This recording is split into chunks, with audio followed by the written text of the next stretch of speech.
They may need it. Tell me when you're ready, Vicki. Ready? Okay. Good evening, everyone. It is 6 o'clock on Monday, December 6th. The Board of Education maintains a web page at www.lewispalmer.org through which members of the public can find live streaming information and meeting records, including presentations and resources which may be reviewed and discussed during this meeting. Ms. Wood, would you call the roll? Mr. Brown. Here. Mr. Norris. Here. Mr. Schwartz. Here. Dr. Shank. Here. Ms. Upchurch. Here. Can I get our Lewis Palmer Middle School students to lead us in the Pledge of Allegiance? Yes. Thanks.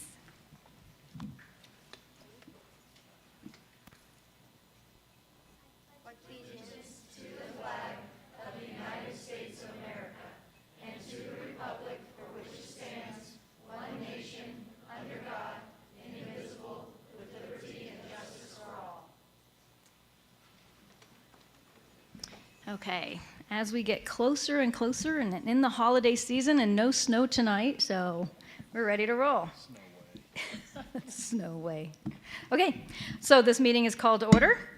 And can I get a motion to approve the agenda as presented? Ms. Upchurch, I'll make a motion to approve the agenda as presented. Seconded. Is there any discussion? No, seeing none. Ms. Wood? Mr. Brown. Aye. Mr. Norris. Aye. Mr. Schwartz. Aye. Dr. Shank. Aye. Ms. Upchurch. Aye. At this time, we are going to go into Section B of our agenda, recognitions and comments, and I would like to turn our recognition over to Amy Matizik, who will then introduce the students that are in recognition, and I guess we have a special performance as well today. There might be a little surprise tonight. Well, thank you so much, President Upchurch. Again, I'm Amy Matizik, Director of Communications, and I am very excited tonight for our Elevate 38 Recognition Awards to be celebrating two different groups of students and staff. First of all, we're going to kick it off by honoring 12 middle school and high school students who were recently selected for All-State Choir. We have those talented students with us tonight, as well as their two teachers, Ms. Madeline Smith and Ms. Lee Meyer. And at this time, I am going to turn it over to those two teachers, Ms. Smith and Ms. Meyer, to share a few remarks with you. And then I know that they do have a little special surprise planned for us. So at this time, I would like to bring up our two teachers as well as our students.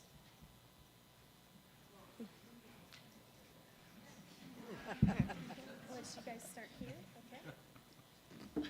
Hi, I'm Lee Meyer. I'm the choir teacher at Lewis Palmer Middle School. I'm Madeline Smith, and I teach choir at Palmer Ridge High School and Lewis Palmer High School. So we had 6 students from the middle school make all-state choir this year, which is super awesome. We have 2 sopranos, 2 altos, and 2 baritones. Making all-state choir is super exciting, very big deal. They audition. The audition is about 10 minutes long. They sing a solo, they sing scales, triads, they do 3 sight singing examples, and they also do an oral recall. And these students were selected from over 1,000 students in the state who auditioned. The high school process is similar, but it involves traveling for an in-person audition in front of a judge. So there's only the student and the judge in the room, and students are only allowed to audition at the high school level if they're a junior or senior in high school. And one of our students here tonight, Maya, is making All-State for her 2nd year. She's a senior now, and she made it also as a junior. So congratulations, Maya. Students, come on up.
so much to all of our students for performing tonight. They come from multiple schools, so they probably didn't even practice before today, but just today.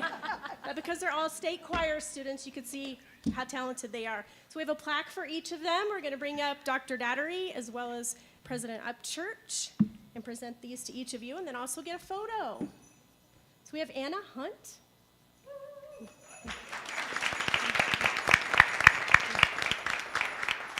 Piper Heydrich.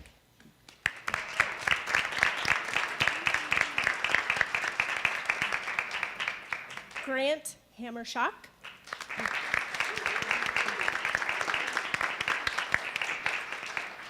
Annie Erminger.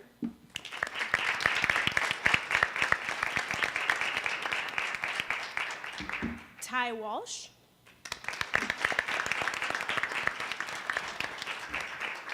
Marin Stickrath.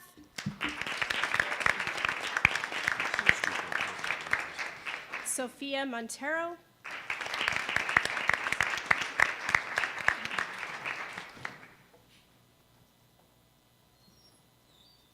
Jonathan Lilly.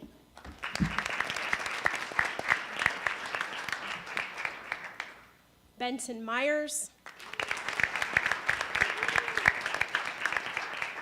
Eden Bernard.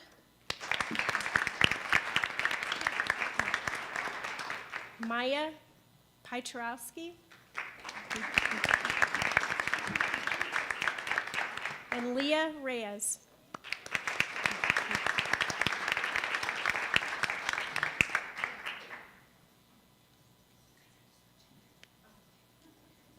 We got a really squeeze.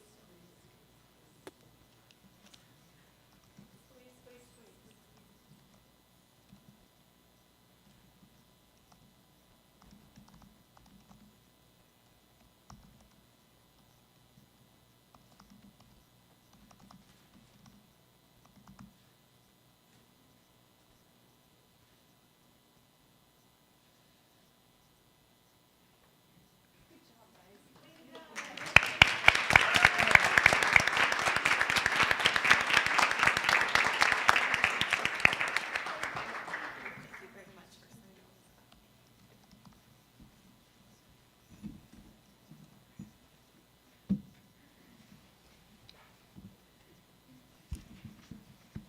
That was beautiful. Thank you so much. And congratulations to you all. I believe we have another Elevate 38 recognition tonight as well. We do. We have a second one.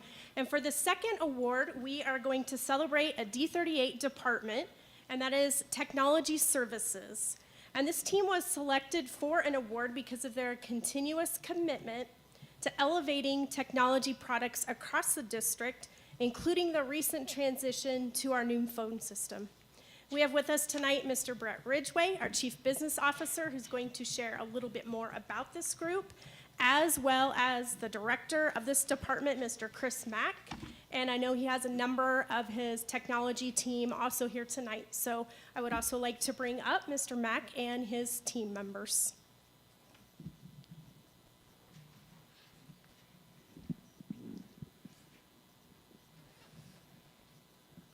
Thank you. And I told these guys if they would just come, we'd get someone to sing for them. I really want Chris to share most of the words here, but I just want to say a few things to start off. That I really appreciate the technology department that we have here, and the stability and the skill that they bring to the table in education, because technology is kind of a very universal skill set to a lot of other industries. Folks that work in the technology for education can work in banking and financial services and all kinds of other things. So we face a really wide pool to compete for our talent. And so education typically struggles in this area. And you see a lot of turnover and a lot of difficulty in the technology departments. And we don't have that here. And that's really a credit to Chris and leadership and each of the team members that are here today. So I just wanted you guys to hear that from me, that I appreciate that about you all. And Chris, I'll hand it over to you. Thank you. Thank you. I don't have a ton to say. I invited, there's 13 members of our department, which we'll hear a little bit more about later. I invited everyone to come tonight. Most people start pretty early in the morning. It makes for a very, very long day. But I encourage that these three individuals come with me tonight because I truly would be lost without them. Left to right is Steve Heiser. He's our network administrator. Leslie Boyce, our student information system specialist, and Josh Hill, our lead desktop support technician. And left to right, we have 12 years in the district, 19 years in technology services, but about 29 years in the district, and 11 years in the district. And the four of us combined, it's a little over 50 years of experience in the district. So I don't know what to say about them. I probably will cry if I look at Leslie too much. She's been with me forever, and she's a true gem. But thank you. We're honored to receive the award, and we appreciate it. Thank you.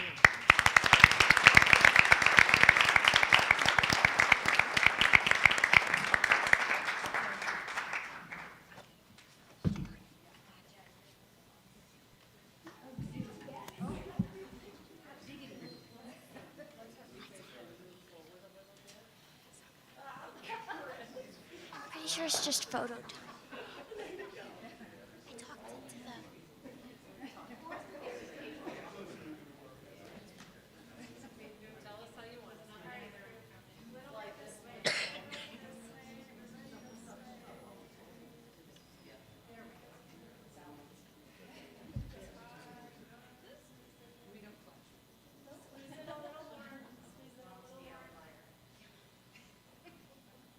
Why don't you, Leslie and Josh, why don't you both pull the corner of the plaque?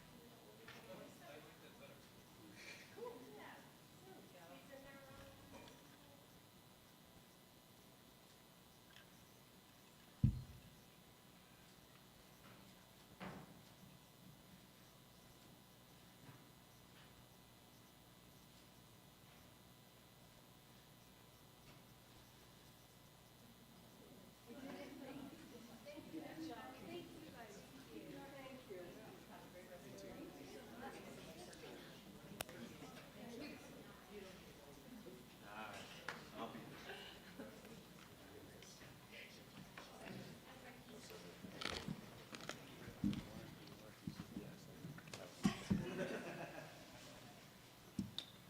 Thank you so much to our technology team. You guys are truly the behind the scenes that nobody gets to see very much. And so we all know, but now everybody else gets to know who you are as well. So thank you so much for coming. Next, we have our public comment. We have no public comment, so we will spare the reading of the public comments. And next, I want to introduce Dr. Dattery, who's going to introduce our Lewis Palmer Middle School student representatives for this evening. Well, thank you, Ms. Upchurch. Tonight, we have invited two of our Lewis Palmer Middle School students, Miss Lita Nash and Miriam Beasley. And I'm going to, I know Mr. Schwartz and I get to meet with these students a little bit in advance and visit with them about what to expect for our meeting. And Mr. Schwartz has a few things he would like to share as well about our young students. Sure. Well, first of all, welcome and thank you guys for investing some time with us. I thought I'd give the audience and those online a little bio on who we have here with us. So Lita's an 8th grader. She's a student council member. She's a percussionist in the band. She's a tennis player. Best part of her game is her ground strokes, in case you were wondering. She's also big into gymnastics and loves the bar. And she is heading to Lewis Palmer High School next year. Nice. To my right's Miriam. She's student council president. Congratulations, Miriam. Thank you. She is big into sports, basketball, softball, gymnastics, track. When she's bored with that, she's into creative writing and dancing and singing. So you were probably a little envious not being up there with those Yeah, I folks. was. Yeah. And a little bit later, we will be hearing from them, or do we have their stuff right now? We do. Okay, so I'm going to turn it over to you ladies and let you tell us a little bit about the goings-on at your school. Okay. Yeah, so we're just going to be presenting to you today about just the things that are going on at our school. So the sports that we offer are football, softball, basketball, wrestling, volleyball, track, and cross country. Our football team had 98 students participate this year, and the 7th grade won 3 games and lost 1, and 8th grade won 4 games and lost 1. So for the cross country, there were 28 people that joined, and the 7th grade girls got 3rd place, and the 8th grade girls placed 1st. Whoop whoop. Nice.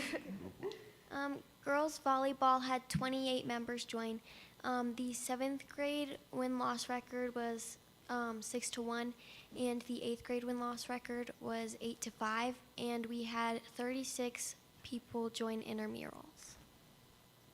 So for softball, there were 28 people, and for the fast pitch, they lost 2 and won 1, and for slow pitch, they lost 3 and won 7. Boys basketball had 22 members on the team this year. They won 7 games and lost 0, and 8th grade boys won 4 games and lost 3, and they had 28 members of intramural. So for girls basketball, there's currently 24 people. The 7th grade is 1 and 2, and the 8th grade is 2 and 1, and our next game is against Timberview, which is actually on Wednesday. So very excited for that. Some of our electives are musical, drama, band, and choir. And musical is a great way for students to learn how to sing and act, which musical, drama, and choir are all taught by Miss Meyer, who presented earlier. And drama teaches students how to improve and project their voices. Band helps students learn how to play an instrument of their choice. I'm in band, and I really think it's fun. And choir teaches students the basics of how to sing and vocalize as a group. So students being involved. Our school has many opportunities for students to be involved in the school and community. We have a student council club for any students who wish to help with their school's events. We have a team of 8th grade student welcome ambassadors, which me and Leader are also on. We have a National Junior Honor Society, and also students may be office aides or teacher's aides as an elective, as well as leadership. Our goal this year at LPMS is Rise to the Challenge, and it basically is to represent that when something is in your way, you can overcome it and conquer your fears. There will be many challenges to overcome at school, whether through sports or socially. Either way, learning to persevere is important for future success. New students. So I was actually a new student this year in 8th grade, which is very scary, going into a new middle school where, like, you know nobody, and it's very scary, actually. And the moment I joined the school, I was, like, very, very nervous. My hands were shaking, my legs were shaking, I was shaking. But then Ms. Garza, the counselor, came up to me, and she made me feel as if I was at home. It was very comfortable, it was very safe, and the principal, Ms. Harrell, also made me feel super great, as well as the dean and Ms. Keese. And it was just, they were there for me from the very beginning. I felt like I was the only student at that school, which I'm 1,000% not. So it is really rare for me. I've been to many schools as a military kid, and I've never felt so safe in a school. So LP is great with touring new students. I actually got to tour somebody, and she's doing pretty good. And I like to make people feel as if they're a part of the school because I know what it's like to feel like very left out, and it's not a great feeling. Yeah, so that is the end of our presentation. Thank you.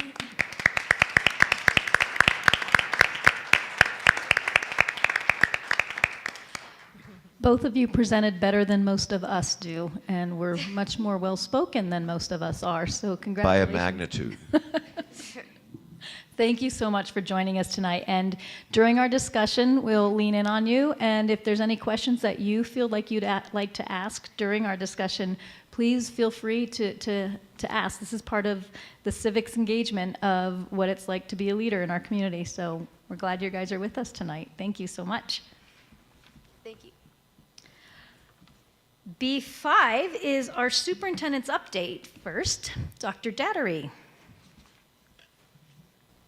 Thank you. I'm not used to always getting my presentations up, but I think I got it.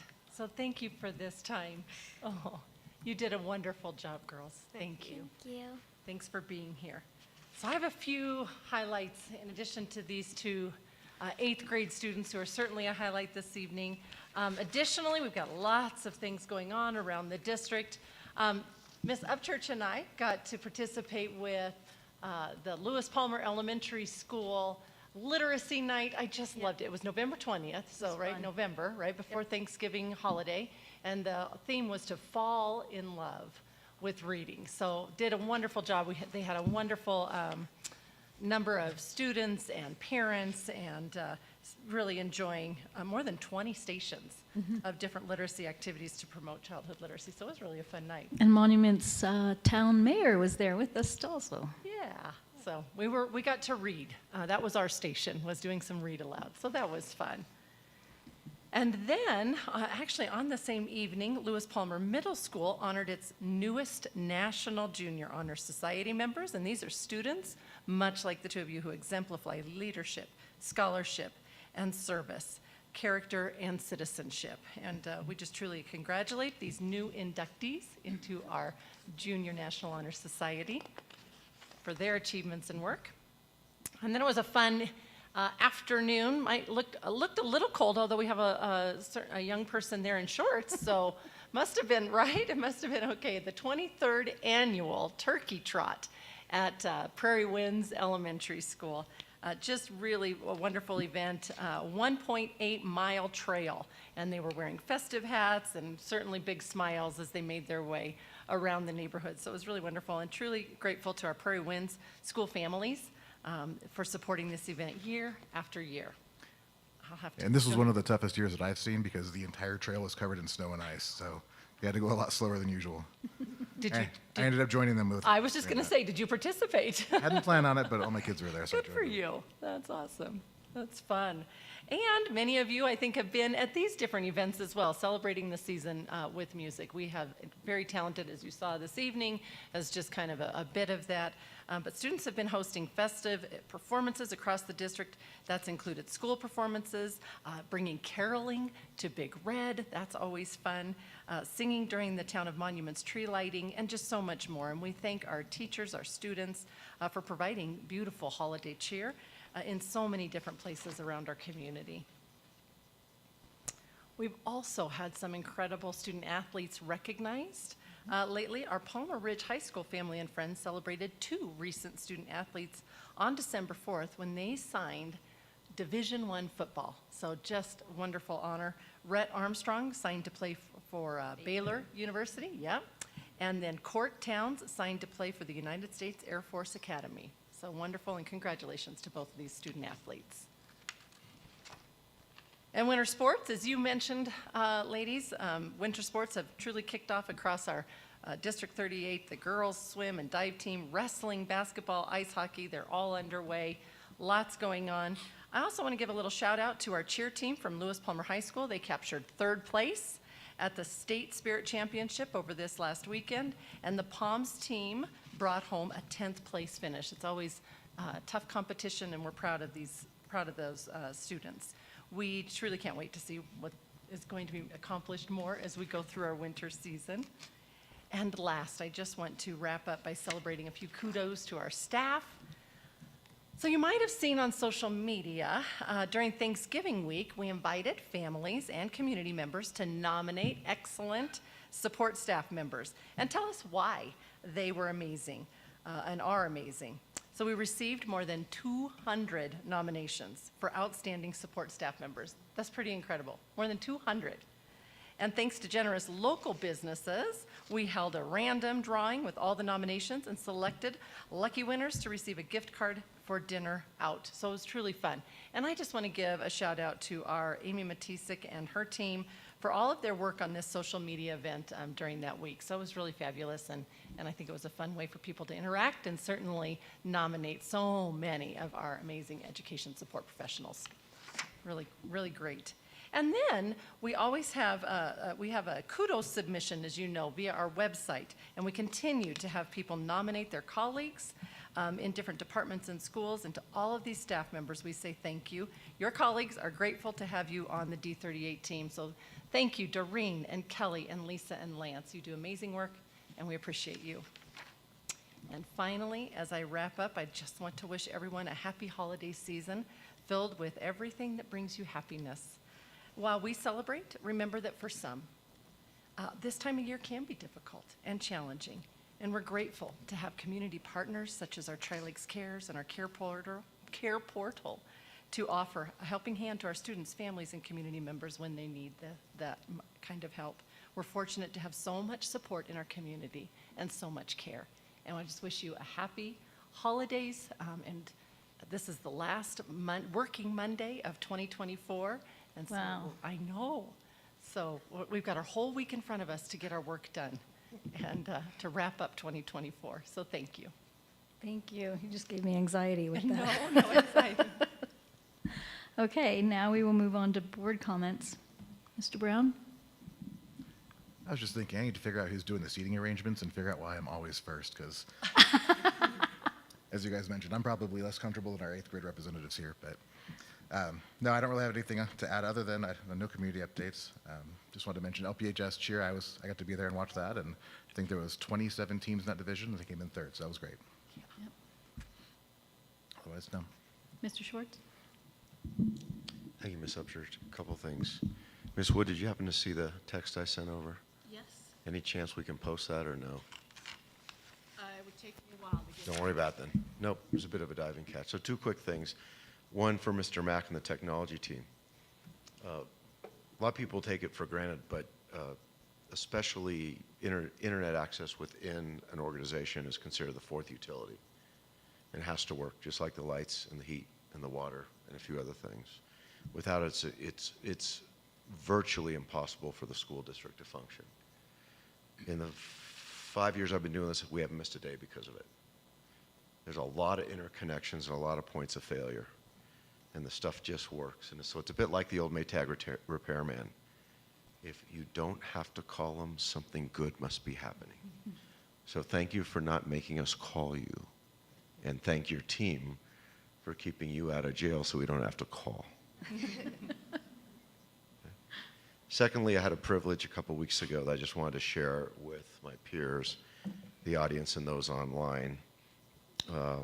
Karen Nelson, who teaches math at Palmer Ridge, was foolish enough to allow me to sit in on a class a couple weeks ago, and happened to be Calculus 3. And what I was attempting to post was the equation that she put on the board, which was beyond Greek. Just amazing. I know you know exactly what they were doing, but there aren't many of us here that can translate that into English and something we can use. But what the kids did was nothing short of phenomenal. Thank you. It's the equation on the bottom right. Okay. Anybody have any idea what that is? Except Mr. Ridgway, of course. Chris? Extra credit.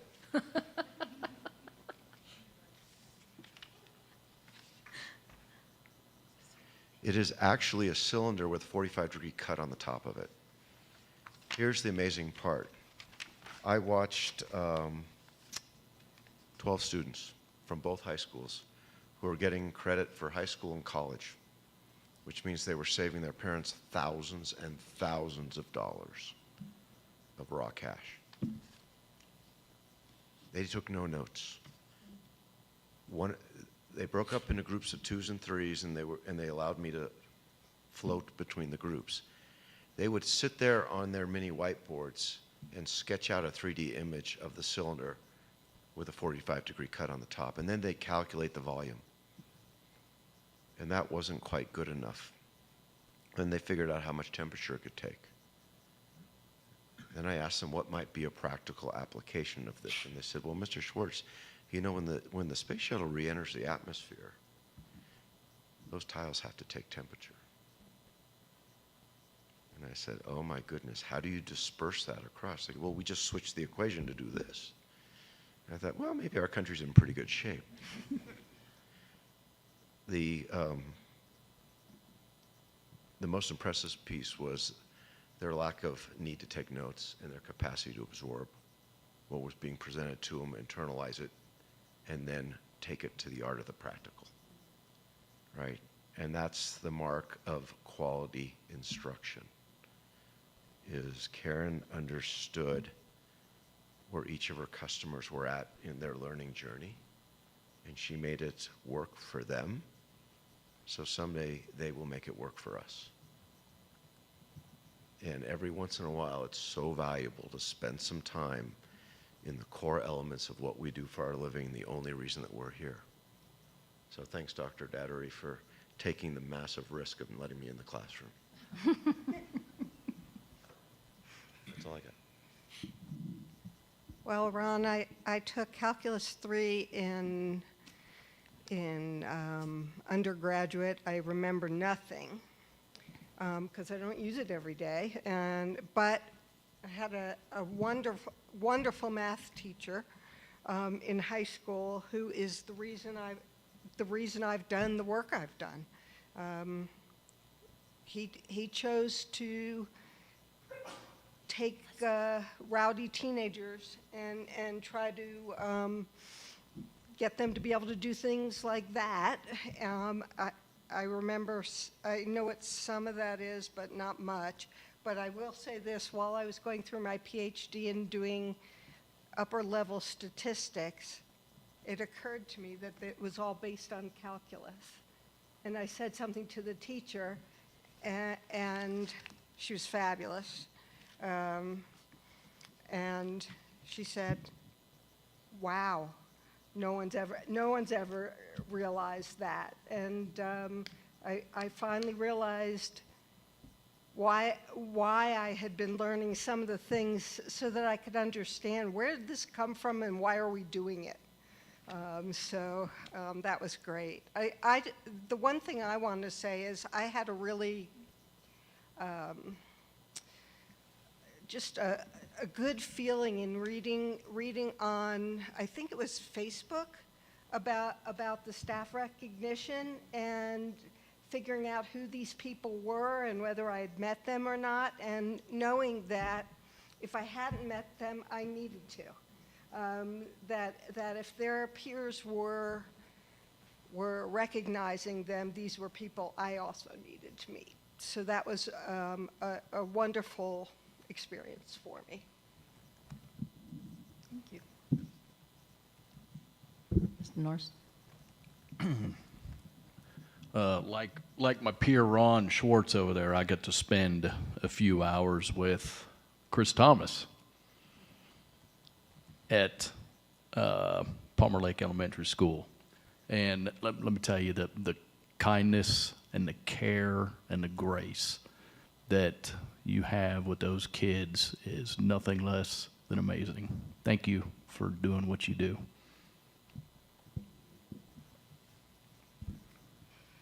I would echo thank you to our educators, especially as we go into finals week and the last week before we go on holiday break. Sometimes it can be chaos and joy and excitement and a breath of relief all in the same time. So thank you. I don't have actually much to say because today there was another tragedy in Wisconsin. And it just made me think about Christmas time and our teachers and our kids. And I just think about how blessed we are in this community that we all lean into our educators and our kids. And it still makes me sad that we live in a time where we do think about that and it is on our minds. So I say Merry Christmas and Happy Holidays with joy in my heart and appreciations for the blessings we have, but also some sadness. I can't help but feel that sadness for those families. So before I finish, I do want to remind everybody that we are going to start 2025, and we're going to hit the ground running, and we'll start off on Thursday, January 16th here in the Learning Center at 6 p.m. We'll be discussing our upcoming decisions and next steps for the future of Grace Best Education Center. So we will have a lot on our plates to continue forward, and that's always comes with some thoughts and some emotion and some logic, and so I am confident that we will push forward as a community in finding the best solution moving forward. So I just wanted to put that out there and share my appreciation for my fellow board members and for everyone in our community. We've been out and about a lot and in the schools, and there is much to celebrate, and we really are in a great district. And I'm really proud of being a part of something bigger than myself here in D38. And I guess another melancholy is this is the last time I will wish everybody a Merry Christmas from this seat. I just now realized that, so Merry Christmas. So, okay, moving on to C1, Information Technology Review and Update. Mr. Ridgway and Mr. Mack, would you two gentlemen please come back up?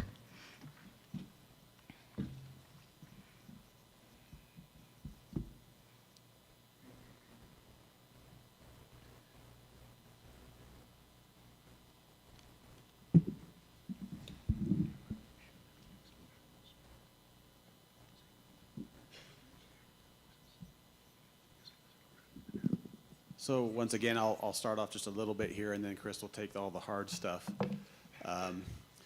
I wanted to help us kind of orient and just set the table a little bit, because when you say technology, it kind of gets glossed over as a fairly simple thing, but it's actually very complex.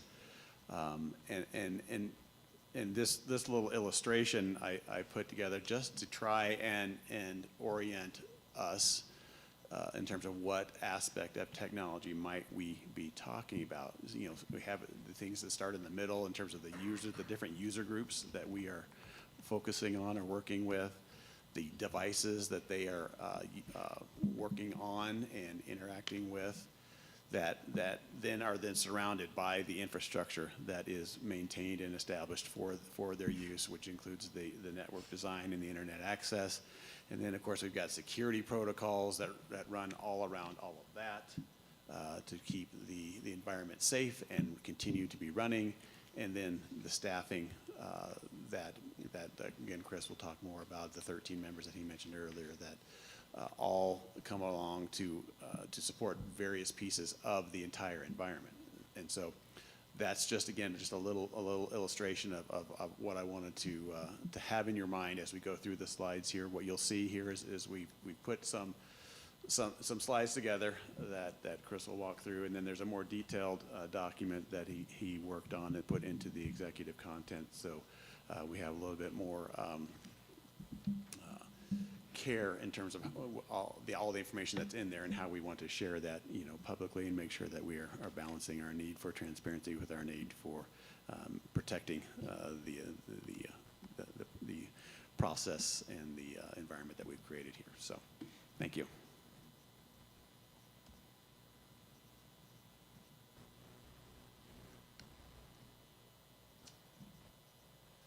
Okay.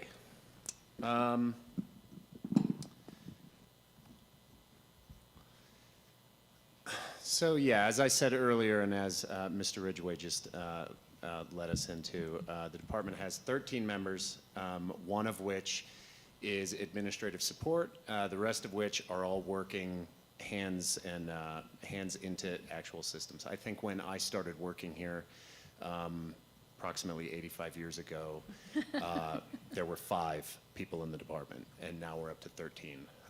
The majority, the largest collection of staff members that we have are actual desktop support technicians. These are folks that are working in the building, fixing broken computers.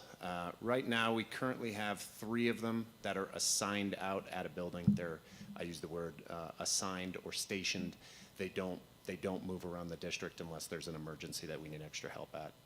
These are at the middle school and the 2 high schools. In the future, we would like to consider expanding to having a staff member at each elementary school, especially as we move towards a model that may be 1-to-1 at the elementary schools. I'll get into this in another slide, but right now we're 1-to-1 at the middle schools and the high schools with a Chromebook assignment to the student. We're not quite there yet at the elementary school, but we're extremely close. In fact, the counts are the counts are almost 1-to-1. The math almost works out perfectly. So that is something that we're working on. We hope that we'll have staff members in those buildings at some point. Is this actually the next slide in this? I just wasn't expecting to see this so quickly. So as Mr. Ridgway mentioned regarding transparency and security, this WAN graphic, which stands for Wide Area Network, this is the network that combines all of the buildings together. This is a little bit vague by design. We don't exactly want to be broadcasting out what our IP addresses are, the exact layout of things. This can be seen over the internet. But this is a rough idea of what our main network looks like here in the district. We have one internet point of presence, which could be argued as a single point of failure. However, the cost-benefit analysis of moving to having multiple points of presence usually does not really work out for our budget. So this works well. The gray building that is there is really indicated to represent admin. We have a bit of a server farm here, but there's also servers running in each of the buildings as well. Referring to end user computer devices, generally student devices are a Chromebook. We do have PCs and some iPads in use around the district, but generally speaking, when we're referring to student devices, we are referring to Chromebooks. They're extremely cost effective. They integrate seamlessly into the Google Cloud environment, and they work out really, really well. Staff devices are generally PCs, usually a laptop. We do have desktops deployed. And we're looking somewhere in the neighborhood, when you combine all of them together, about 6,500 computers district-wide for end user devices. New this year, we will be running desktop security software on the Chromebooks as well as the PCs. Up until now, it really hasn't been necessary, but we're going to be doing that moving forward, and that is the CrowdStrike platform. Mr. Schwartz. Thank you. Does the 6,500 include Monument Academy? It does not. So it's essentially one per human. Correct. Okay. Monument Academy's entire IT envelope is self-contained to their network. Understood. Thanks. Out in the buildings, everything is homogeneous generally. They are all running the same general network design as well as the same networking hardware and software. As much as there's 13 members in the department right now, and that seems like a lot compared to the 5 that I mentioned earlier, there's still not that many people to go around. The entire network and server environment is really managed by 2 to 3 people. And I say 2 to 3 because there's technically 3, but one is assigned to very specific lower level tasks. So I have 2 people generally to manage 9 sites and hundreds of access points, switches, servers, and everything else that goes along with it. So it's very important to us that everything is one, in IT terms, a single pane of glass to manage everything. Security software that we're leveraging at the moment is CrowdStrike, which over the summer proved to have a couple of quirks with the way that it works, but generally speaking, we really, really like it. This is funded through a grant through the state of Colorado. We're covered through February of 2026, and then moving forward, we'll either need to start paying for it or we will need to consider a different program. As I mentioned, this is running on the PCs and the Chromebooks. Mimecast is our email security platform. This is, I will argue that this is a absolutely crucial piece of software that we're running. Many other districts that are comparable to our size do not run an additional email security software. They just use, for example, Google's built-in spam filter. That's proven to be inadequate for us. Board members, the superintendent are under constant attack. We had one this morning where a principal was under attack through an email phishing campaign.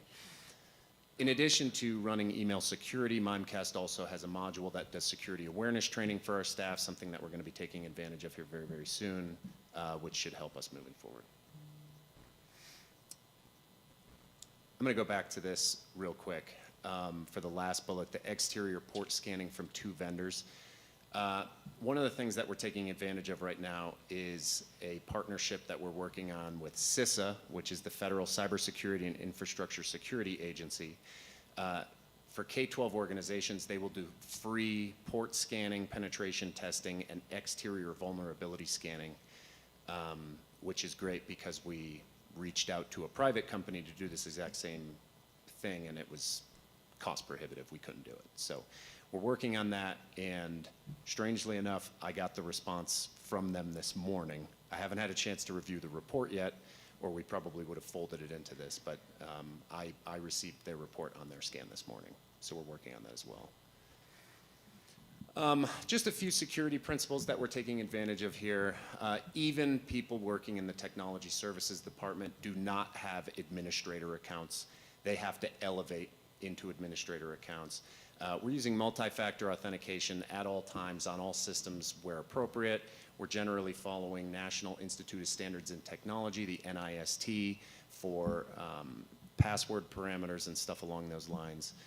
We're trying to especially leverage that partnership with CISA to stay current on everything related to technology and IT in the district. This kind of plays into the same thing. We take advantage of a number of vendors and organizations to provide information on security alerts as well as scanning services when possible. That would be CISA, external companies that we partner with. We also are members of the MSISAC, which stands for Multi-State Information Sharing and Analysis Center. It's mostly just email alerts and webinars that we get from this organization, but they're instrumental in keeping us current so that we know what attack is coming out there, so that we know how to prepare for it. We know what we don't know moving forward. And then this last slide is just our conclusion on this technology update. These 3 bullets sound a lot better on paper than they're going to coming out of my mouth, so I won't read them. But I suppose the important one is the second one, where we really strive as best as we possibly can to stay at the forefront of this stuff. It's difficult for a K-12 organization, especially a relatively small one in 2024, to be really rock solid with cybersecurity, but we're taking every available measure that we can. And that was all I had. Questions? Everyone's going to look at me because this is what I do for a living. So, no, on the surface it looks great. I understand the challenges, and I'm in the same line of work. So, I do the cybersecurity insurance applications and all that. So I understand all the things that they're looking for, and it looks like you've got, at least on the surface, all the basics covered. So I appreciate that. Given the sensitivity of the topic, any additional drilling in I'd like to do it in the future, I'd like to do offline. So just happy to I do have that. a couple of questions, but I think just for the interest of brevity and security, I'd rather just leave that one for here. That'd be great. Thanks. Sir? Mr. Schwartz? Oh, Mr. Schwartz. What did you not cover that you think would be a valuable investment from the IT standpoint for us to consider going forward? At a very high level, we're covered with most things. We have a product, that product serves a purpose, but maybe that product has 5 particular modules and we're only paying for one of them. For example, CrowdStrike has it's called Identity Threat Protection. It's an additional tool to help the system administrators save time when looking at account security, phishing attempts, stuff like that. Very detailed things that are somewhat cumbersome to do manually. The only thing I could think of at the moment would be there is a module within CrowdStrike that we're heavily considering. But basically expanding the tools that we're already using would be my answer to that question. So that's like an identity services engine? Yeah. Okay. Anything on the academic side that your team is considering that might make a significant difference at the teacher-student level? Nothing's coming to mind. A lot of times the the systems that we use on the educational side of things like Google Workspace or Canvas, they're the same thing where they have multiple modules that we can expand upon. But we're already taking advantage of a lot of those in the Google world and the Canvas world. But that would be something for future discussion for sure. Okay, thank you.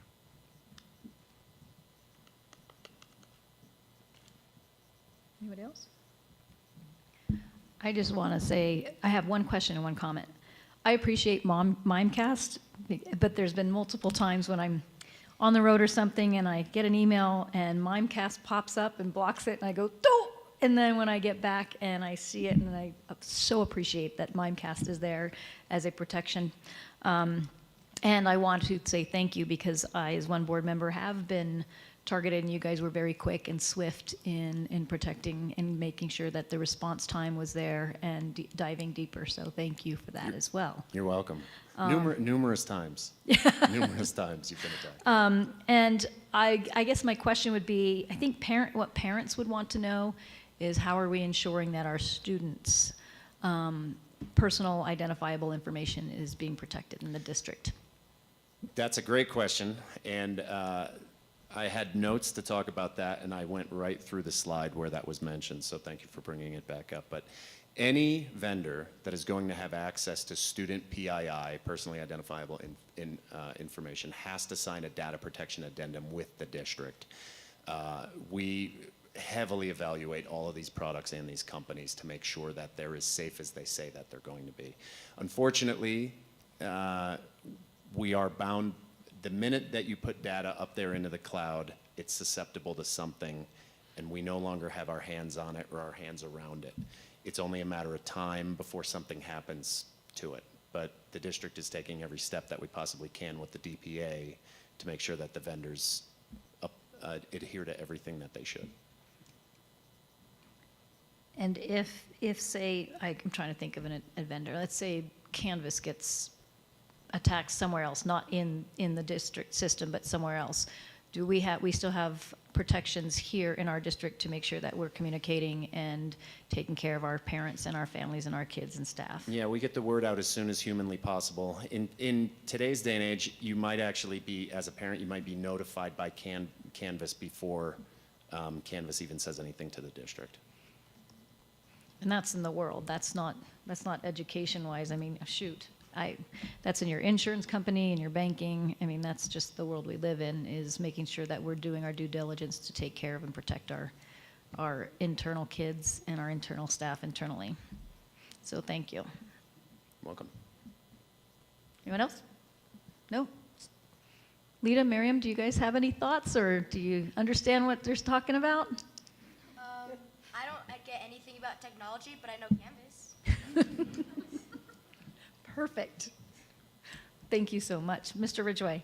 Yeah, if I could just say a couple things. I appreciate that we have Mr. Brown here as an expert in the field, and I think one of the things that we wanted to accomplish today was just to have board consensus that we would be able to interact directly with him, we being Chris and his team, to talk about more details of the environment, and then and probably to take cues then from the combination of their work in terms of where we might want to go in the future, or what more information we would want to share with the board, the larger board in general. So I appreciate that. And just one of the things I wanted to add as perspective to this, if you look at, and I'll show this when we get onto the financial planning, it's $2 million a year that we're spending on this. And if you think about how technology has evolved into education over these last 20, 30 years, at no point did we have an adjustment to funding because of technology. In most industries, technology comes in and it affects efficiency and effectiveness of the organization. But for education, it's really it's not an efficiency play at all. It's mostly about effectiveness of the educational product. And so we've kind of, as we've done this, we've kind of carved it out of other things that we've done, because we didn't spend $2 million a year on this 20 and 30 years ago. And so as it's grown, we're kind of putting it together, always at a very cost-effective way, but trying to make sure that we hit the targets of what we need to with safety. But it's just something that I was thinking about a lot, is about how this has really all been in a play on effectiveness and improvement of the delivery of education. But nowhere did we save staffing like you do in manufacturing and all kinds of other things where technology has had such a major impact. And just something I wanted to put out there as a little seed for thought as we think about where we're going to go in the future with technology. So. Especially in recent years. Like I said, every December I get to do the cybersecurity and insurance application for my company, and the expectations are getting more complex every year, and they come with a huge price tag usually. So I understand that. Yeah. So. Wait, stay there. You brought up something that made me, AI is not going away, and districts are having to lean into this, and there's positives and there's negatives, and what it looks like in the classroom and in the education setting, but it also affects how we integrate or interact with each other. So when we are working on or starting to work on our AI policies, would that be with your team in collaboration, or would that be strictly with one team, or I would just, no idea. To the best of my knowledge, we haven't started doing that at a district level yet. About the only stance that we've taken on it right now is it's blocked for students and it's allowed for staff. But when I say blocked, it is the collection of AI tools that our internet content filter sees. So this is somewhat circumventable. The students can easily get to AI on their phone and run ChatGPT on their phone. I mean, there are ways around this. I have been invited to at least one school. We have a few schools that are working on a bit of an AI policy and an AI strategy. I haven't been a part of those conversations yet, but that'll be early to 2025, yes. Okay. There was actually some good conversation about the use of AI in schools at CASB. Yep. So I attended a couple of those sessions. There was a And- piece. Go ahead, Todd. Sorry. I was just going to say, the effect of it is not just from the IT level, it's obviously in the classroom to teachers, how much they're worried about it and what kind of problems they're trying to anticipate and prevent. So it was pretty interesting. So, There was quite the piece on 60 Minutes last night about it, actually, in schools. And Ms. Upshurst's right. There's the difference between AI and when the internet came out is the internet was part of this slow emerging technology. And now we have a relatively mature environment for something that has wonderful and horrible implications to propagate quickly. And that's really the difference, is the speed of the adoption here makes both the good and the bad far more usable quickly. And so this piece on 60 Minutes was an example of some of the challenges it's going to represent. And AI is evolving on the daily now. It's continuing to evolve. So I know that that's something that we're going to sooner than later have to visit. So I was curious, that would seem like, as we're collaborating, that would seem like that would be something where technology would be engaged in that policy work, but I didn't know. Absolutely. So I do just want to say, Ms. Upchurch, thank you for bringing that into the conversation. We've had some minimal conversations as a board, but knowing that this is, it's here. And as you mentioned, some schools are working through this, but there is more of a collective work beginning as we move into 2025, and that it'll really take all of us, the different perspectives, the different arms, if you will, of the district to really make sure that we're leaning into this in ways that make sense and will move us forward. Because as Mr. Schwartz said, it is here, it's here to stay, and we really need to make sure that we are utilizing it properly, exactly, great word, properly. So more conversations to come, really are just in some infancy conversations, and the schools are handling it well, with what they have at the current. Thank you. I didn't mean to open a can of worms Nope, there. It's just, not at all. you can't help, it's in your face every day now, almost, so. Thank you so much. Thank you, Chris. Can I ask you one other question? It was just kind of brought up. With the CTE Center that's coming along, do you expect any challenges or concerns over that? Being able to secure it and... Challenges, yes, but none that I'm intimidated by. Like, they're like fun challenges. Like, Steve and I kind of can't, like, it's been a really long time since we put a network in a building. So we definitely plan to leverage our existing infrastructure. We would like to put Extreme Networks hardware into that building. We've already started the ball rolling with conversations with Comcast to get it connected to the rest of the district WAN. We're planning on just integrating it as just a 10th site. But as far as potential worries or anything like that, it's a bit of an evolving thing. It kind of it depends on what toy they want to play with over there and what the potentials are. I would imagine the lab that they're planning to have over there could be fun and challenging. Right. Yeah. Exactly. And that's going to be supported by your department. Yes. In fact, when we have the conversation of staffing, that may be a candidate for a building that has a technician. Makes sense. Sounds fun. Awesome. Okay, thanks. Thank you. Thanks. Okay, B2, speaking of Career and Innovation Center, thanks for teeing that up. Todd, Ms. Wetstein, and Ms. McAllister, we'd love to invite you up. And while you're coming up, I remember when we toured one of the innovation centers, I believe it was Cherry Creek, they actually had a technology room where the students were hacking into and breaking computers and then fixing them and protecting them on their own and learning their cybersecurity right then and there, hands-on. It was pretty cool. So. Well, I am very excited for you to hear from Ms. McAllister this evening because we have some very exciting updates for you, including some renderings of our new facility. So I'm going to hand it over to her and be here to help answer questions as they arise. Okay, well, good evening. Good to see you all tonight. Happy mid-December. As you know, we start every Career and Innovation Center update with a programming timeline. The very next task that we're up against is really having those academic credit alignment conversations. I will say thank you to Mr. Schwartz for your comments about Ms. Nelson.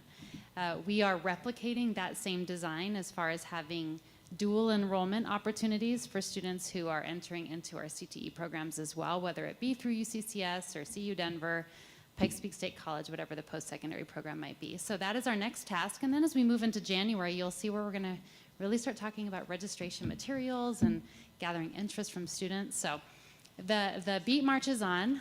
Today, though, as Ms. Wetstein mentioned, we do have some renderings for you. These are from our architect, Hollis and Miller. And before I jump into them, just to give you a broad overview, these will be of the collaboration spaces that we will see in the facility. So we do have ideas of how the learning spaces will look, when we're talking about healthcare and information technology and the other pathways. But these spaces are really spaces beyond that, without really any of the technical equipment, but just spaces that are designed for students to problem solve and collaborate and work through projects together. So we'll just kind of start with this very first one, this rendering.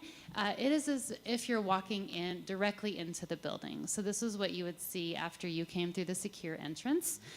To the left, if you were able to turn to the left, you would see the front office space. Again, we're trying to keep that minimal just because we want this to be a student-centered environment. To the right, you'll see a conference room, and then if you were to walk past those set of chairs there, you would see that's where the healthcare suite would begin. And so the next rendering will have you from that last view. I'm going to go back real quickly. This is if you were walking forward and taking a right before that staircase. This is what you would see as you look down that hallway. So again, collaboration spaces. We value opportunities for students to work together in small groups, to have individual study time if they'd like, and then to collaborate in bigger groups. And there will be a variety of opportunities for them to be able to do so. What we learned in our focus group conversations when we went to each of the schools was that students had a real appetite for this kind of learning. And in doing so, they also had an appetite for various seating arrangements. So you'll see tall seats, you'll see some more comfortable seats, and then also, we plan to have kind of power throughout and opportunities for students to present in smaller groups, which you'll see kind of on that TV that you'll see on the wall there. And if we were to continue walking down this hallway, walking straight, this is our third and kind of final rendering for tonight, just our teaser. This is a larger space. Looking through those double doors, that's the engineering space. So through those, you would see the engineering classroom. So that means then behind you would be the advanced manufacturing space. So those are just some renderings, some different design elements. Again, a variety of seating. These were well informed by our focus groups. And we're excited to continue sharing renderings with you as they continue to be developed. And we anticipate within the next month or so having a fly-through video for you from our architects. So we're really waiting for that. That then will also fly through some of the learning spaces. So those are some of the renderings for the collaboration spaces. And I'm going to march on unless there are any questions about those. Really interested in the student perspective as well. I noticed Mount Herman in the background on the entrance. Yes, that's true. Yes, so just thank you for bringing that up. So as you may recall, the interior design of this is really going to replicate the portrait of a graduate that we have, and so there will be renditions of that. And as you might remember, in both the portrait of a graduate and the portrait of an educator, Mount Herman looms in the background. So thank you for calling that out. And so we are moving into January, as I mentioned on that timeline screen. This is a place where we're really starting to think about, well, who's going to fill these seats? And so we know that the registration process will open up for our high school students in February. We'll have a real solid number or idea of what those numbers are in March, which will then help inform staffing. Well, we're curious now, and so our plan then is in January to visit some targeted populations in our schools. So what I mean by that is some of the classes that are prerequisites for students going into this space, to really share with them a little bit about the design, what we'll be teaching in those spaces, to give them something tangible to leave with, and then also to ask them of their interest in participating in these classes. We will have done that in all of the prerequisite classes and in the study hall sessions by mid-January. So in addition to looking for that fly-through video in January, you can also look for some real basic numbers of what we might expect in these pathways. We also then are working collaboratively with other innovation campuses who have come before us to develop an application process, because we need to be realistic in the fact that there might be more interest than we're able to really satisfy. And so we want to make sure that we're making really clear decisions and bringing in a broad swath of students of different abilities and different perspectives and different experiences. So we'll be working on that as well as we get ready for the big launch of registration, which again happens between February and March. And the sponsorship packet. So you all have received various renditions of the sponsorship packet. It continues to change form with every discussion that we have. And so we've had 2 really informative discussions with potential sponsors who have informed us highly in some design changes. And the bulk of those you would see if you were to look at page 4 and 5 of the sponsorship packet, which are presented on the screen in front of you now. So essentially we took Dr. Shank's advice and narrowed it down from 5 tiers to 4. And then we also redesigned the benefits to the sponsor to no longer be so wordy and difficult to understand, but rather just have check marks and kind of be able to fully illustrate the trajectory of benefits as you move on. So those are some great pieces of feedback that we've gotten. It is a working, living document, and we do intend to continue to modify it as we continue to get input from potential sponsors and donors. So then, speaking of sponsors and donors, we have really started to identify in 3 different phases the pipeline, if you will, that's developing organically as we move towards people that are ready to commit to partnership, official partnership with us. So the very first phase of that is the introduction stage, and this is really the initial conversations that we're having with potential donors and partners, whether it be at the federal level, the national, the regional level, post-secondary partners, really just to share with them a little bit about our project and the work that we've been under. These conversations have been happening since June, and they continue to happen. As those conversations get a little bit more in depth, we move to something that we're calling the engagement stage. And this is where people are really starting to turn over some of their finances and to really start to look and see what the capabilities of a donation might be. And we have a little bit more of a sense that maybe there's a monetary donation or an in-kind donation coming our way. And then it's at the implementation stage where the money is actually transacted. We have a contract. We have some kind of memorandum of understanding as far as, the money that they're going to be contributing, and then the expectation that they might have surrounding the benefits to them. So at that phase, at the implementation phase, is where we're going to really celebrate, and we're going to make well known who these people are. But moving on to the next the next phase, you can kind of see where we're at in this pipeline. So we have what we're considering 22 people in that introduction phase. These, again, are people that are interested in the conversation. We're sharing resources with them at various different points. Engagement are verbal feelings that we're having, sentiments that have been expressed to us as far as interest in an official partnership. And the implementation phase, we say we have one that really is just an expression of the Senate bill that was passed to help us procure the building. So there's no big announcement about that one.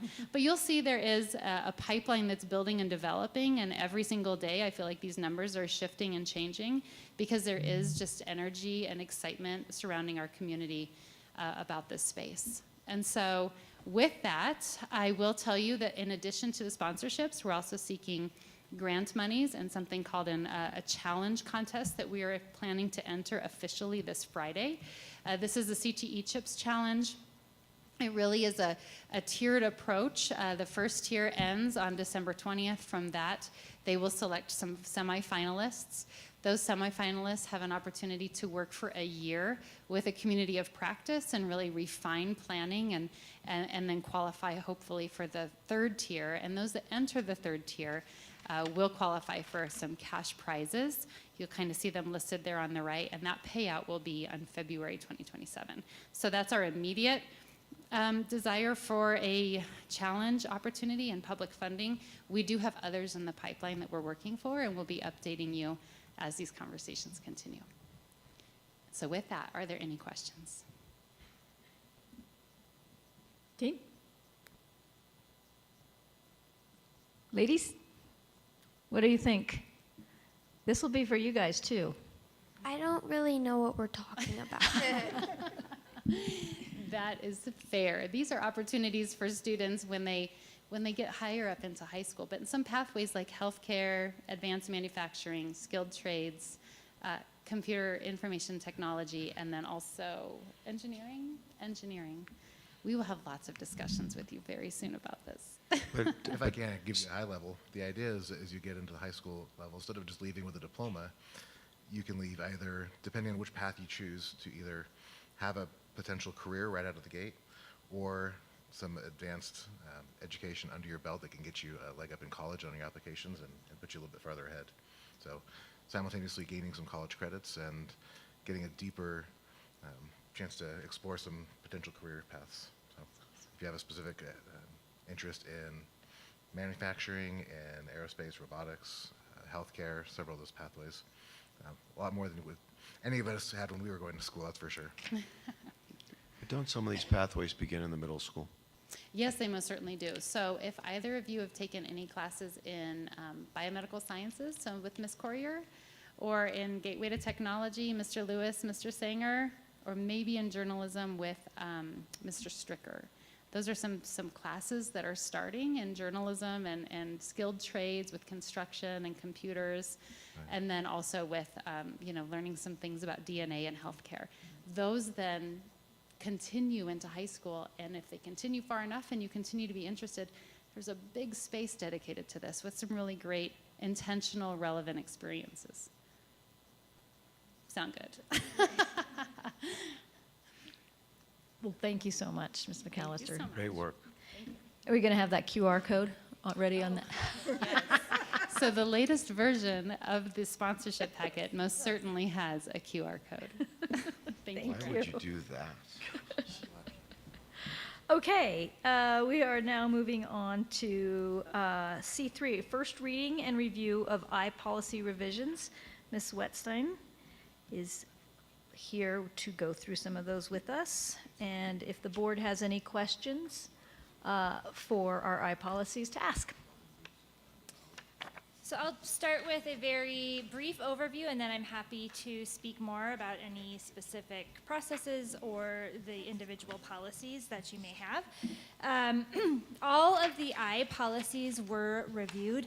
Many of them have been reviewed over the last couple of years, so even those that we've reviewed together with the board recently, we still took another look at those along with the most recent CASB versions to ensure that they were up to date with the CASB requirements, but also with our own practices. The majority of our policies were up to date and in alignment, and that no proposed changes have major impacts for D38 at this time. So I did include all of the proposed changes in your board docs executive content. There were a few policies that have some minor changes, minor revisions, mostly to update verbiage to better match what our current processes are. We also, give me just a moment here. We also, in a couple of cases, added some cross-references that were missing. We do have one proposed new policy, that is IHBD. This policy is equivalence of services, and it's actually a required policy that has not been in place in District 38. The good news is that we are in complete compliance with what the policy requires. It has to do with how we allocate our Title I funding, and that we must supplement the services we're providing to schools, not supplant them with those federal funds. If I can ask, did we want to have the slide deck going along here? The slide deck is in the preview of the board only. I can move that to public content if that's preferred. Nope, sorry. Thought that was relevant. That's okay. And I'm happy to add that at the second reading if that's something that the board would prefer as well. And when we, right after this meeting, when I noticed when we discuss our policies right after the board meeting, those red line versions are then moved directly into public content. So public, when we walk out this building, it'll be, the red line version is available. No, I didn't pay attention to which section I clicked on, but there's a slide deck that perfectly matched gotcha. section points. So that's Okay.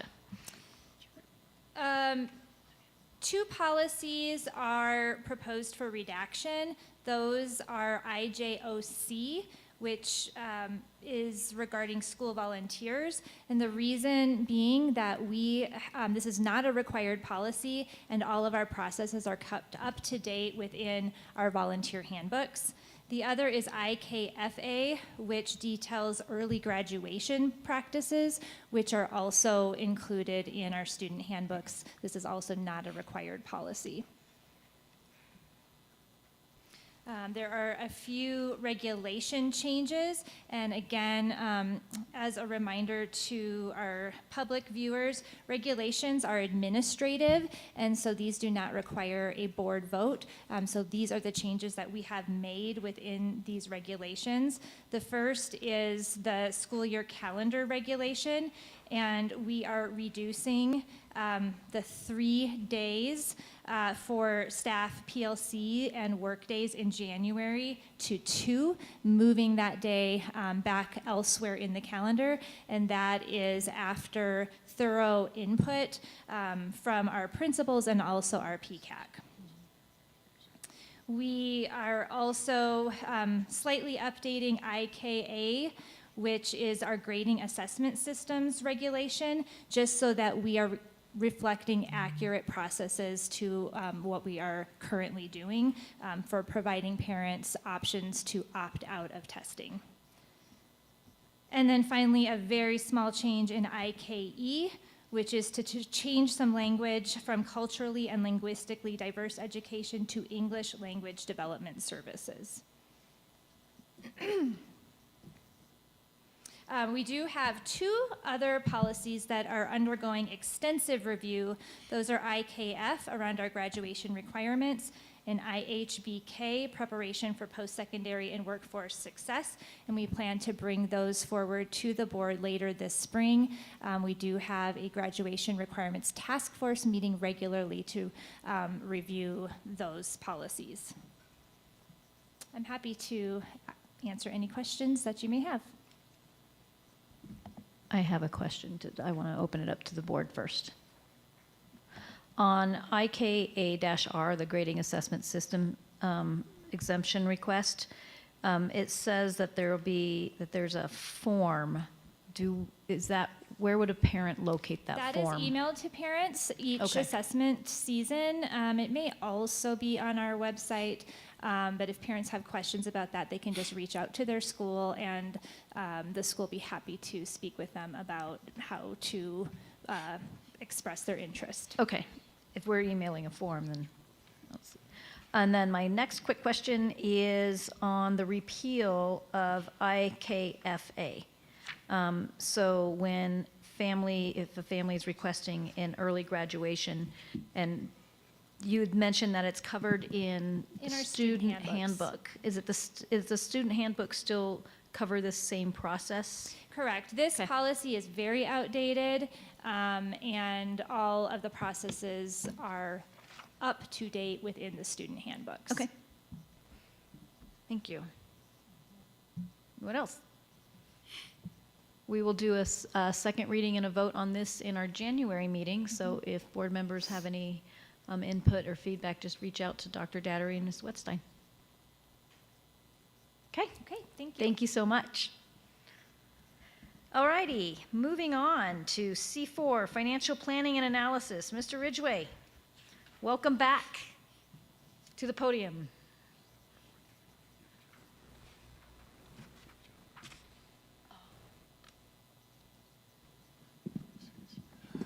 Thank you. Brett Ridgway, Chief Business Officer. And for the students here, just so you know, we're going over the financial aspects of the school district right now, and there's a little over 400 pages worth of information here that the board has reviewed in detail. Mr. Ridgway, the students have those memorized. Okay. You guys did your homework and okay. You guys are doing great. So, as usual, what I do is I have a couple different documents here, and I bring highlights to a couple different pages out of some of them. We'll start with the district enrollment here today, and really this is to say that yes, we did go through October count. That is the big step that we have every year in determining what is our student count, where is our student count in terms of schools and grades and whatnot. But there is change that continues to happen even after October count. And so, for instance, what you see here at the very top with Bear Creek Elementary School shows that it is 18 students up since October. Wow. And that I don't have detail on that, but really what that should mean is that these are students that have moved into the boundary and have been therefore added into that school since then. Do we get a leeway? I cannot remember. Isn't there a leeway from the state that, or we pass the Yes, window? the October count is a window. It's not as literal as it used to be, being October 1 count, but that window is still long past. Okay, so we don't receive any additional funding for those 18 students? No, but as we've talked a little bit, maybe we haven't talked. I talked in the Financial Transparency Committee last week because we've talked a bit there about the governor's budget proposal and how Right. that might want to change the student count averaging, and that's really kind of just an entree into the whole conversation about student count and how do we do funded student count, and would it become something that is more than once a year? Because once a year student count is really a very antiquated style that we have in Colorado. And so again, his intention, I believe, is to have that, throw open that whole conversation about averaging, about student count, and how to make it a little bit more dynamic, so that when we see things like this, now again, it would still be as a total district level. So if you look at our total district, we are up 15, And so in that kind of situation, then if we had a multiple student count scenario or an average daily membership, whatever it might lead to, then that could lead to some improved funding if we were experiencing something like this in a future environment where that was part of it. Well, thank you for reading my mind. I didn't even have to finish teeing that up. Yeah? Thanks. You're welcome. Next, I just wanted to show you a little bit about, in terms of the regular, oh, that's not that one, that's the audit report. Well, let's go ahead and talk about that. The audit report draft just came in this morning. So I posted it in here so you can at least take a look at it. And what will happen from here is there's a few schedules now that the auditors have finished their kind of first complete rendition of the audit report. There are then some things that we have to add from the district perspective, notably being the management's discussion and analysis section of the report, and as well as the providing the schedule that indicates that we have uploaded all of our financial information to CDE, and the report that comes back out of that ties to the data that's being presented in that. So I'll be finishing that throughout the course of this week, and so we should be able to finalize the report, I believe, here this week, maybe early next week, but really hopefully later this week. Okay. In general, the results of the audit are going to be an unqualified opinion. We will have good results from the audit, and our control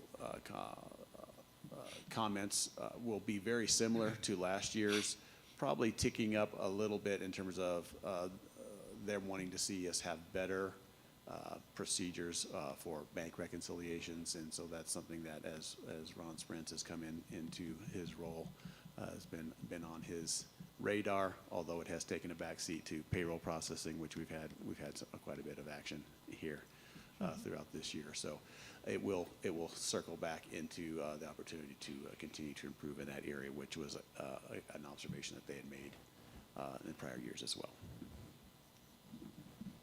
Questions about that? Oh, keep going. Okay. In the regular financial reporting package, what I have always been drawing attention to here recently is in our graphical presentations to talk about our fund balance and how that relates to the Career and Innovation Center and what we are able to be pursuing there. So this graph here at the bottom, which is our net cash position, which is akin to fund balance. And so again, just to refamiliarize, I know there's a lot of lines and bars on this. The dotted line here is the old cash flow pattern that we had prior to the passage of Bill 2417. So we would start at a very high number, close to $16 million, use cash throughout the first 9 months of the year until we really got to the low point in February, and then it would build back up again. Again, what we did with Senate Bill 2417 was to basically change the slope of that line so it does not create such a dramatic use of cash throughout those first 9 months of the year. There still will be a use of cash.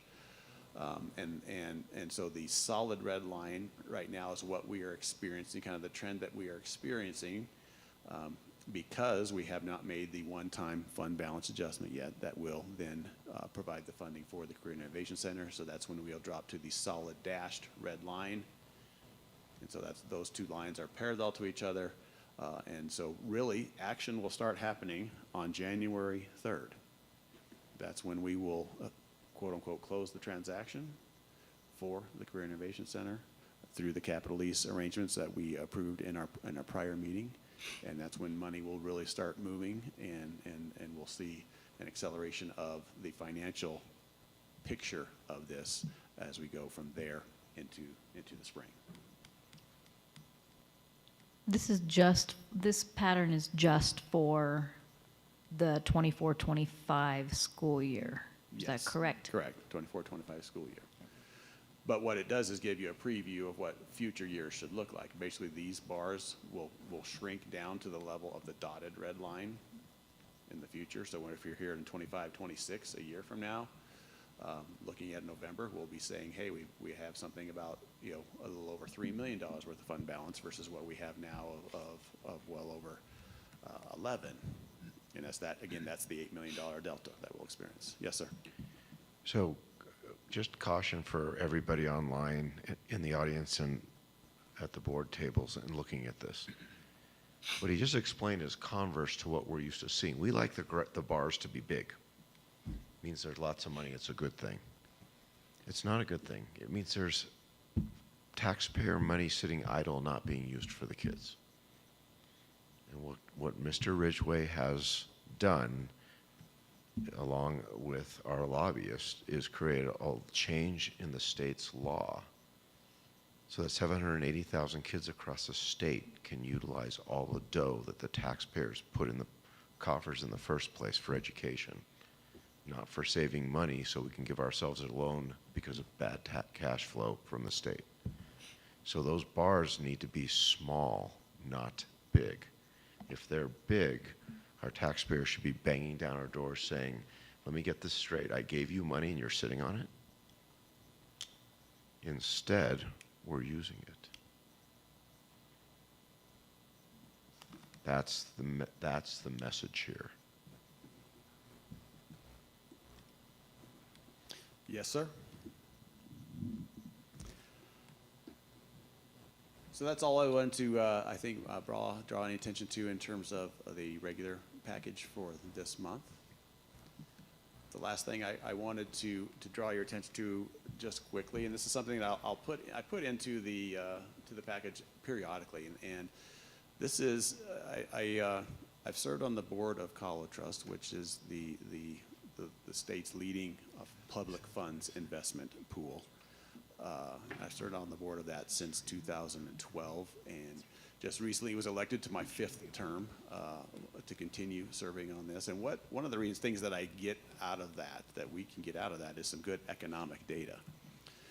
And so I will put this information in here for your consumption. And one of the things I just wanted to highlight in terms of what we've seen here over the course of the fall with the broader economy is that the Federal Reserve has been working to engineer what they call a soft landing for the economy, so it doesn't really either go into recession, let alone anything worse than that. It's been kind of a soft landing, trying to let inflation come down to a manageable target. And the inflation target is a graph that we have here. The dotted line is at the 2% level of inflation, and that's kind of the target that the Federal Reserve wants to manage to. The fact that we're sitting here at the 2.6 and 2.7 levels of inflation, you can see it's really come down here in these last 18 months, and so they really are they, being the Federal Reserve, are managing this soft landing, and that they do that through a way that they manage the reserve borrowing rate, which they just recently brought down to the 4.5% level. And one of the things, again, that's proving this out is that the limit of where they, meaning the reserve and even the market in general, thinks that the Fed funds rate will end up is more in the 3.75 range now, whereas about 3 or 4 months ago they would have been expecting around 2.75. And so that means, again, that the economy is coming in for this, into this soft landing, into this place where they're going to be comfortable with a good balance between interest rates and inflation and unemployment, and these big factors of the economy that they are keeping their eyes on. So just a little thought, that I wanted to share with you about the information that I'm able to work with there, and provide this to you if you're interested in it. Yes, sir. So in the spirit of considering this in terms of our constituents, can you help us understand what this means in terms of the cash that the district has in the Colorado Trust funds and the return that it receives? Yes, exactly. And what that means is that we've had a rebirth of interest income that we hadn't had for most of this century here in just these last couple of years, where we've now been earning interest income on the money that we have, that we save for some very specific purposes, and it was looking like that interest income was kind kind of was going to be just a momentary spike and then it was going to go away again if the rates were really going to go down. And now this is saying that, you know, the interest income actually probably will still continue to have some going forward, which is, again, a good departure from what we saw for many, many years before that. Now, the inverse side of that is that, you know, that means borrowing costs. So on a consumer basis, borrowing costs will come down. Mortgage rates will come down, for instance, but they're not going to go back down to that 2 or 3% range that they were, you know, around COVID, right, and just before. But they're probably going to come down, you know, something into the 4s and 5s range instead. So not completely back to that traditional economy of where we had the rule of 7s and things like that, but something probably just a little tick under that that says, yeah, there's some cost for money and there's some value for having money in savings. Right, so what that means for the district is, in the last 24 months, our interest return on the funds that we did hold has given us agility to do some things that we couldn't do before. It's not significant in terms of the total budget, but it's significant in terms of a few discretionary things that we can do here or there that we couldn't do before. And so that's valuable. Yes, sir. So with that, I would end my presentation unless there are questions, and additional questions or observations you want to make. 2 questions, observations for me, but anybody else? So taking into account that report on interest rates earned and SB 17 and where we are in that line graph, when we're moving forward and seeing the governor's proposed budget in education, and although we've gotten rid of the budget stabilization factor, but there's still talk of, this is a real hot topic right now, is that averaging.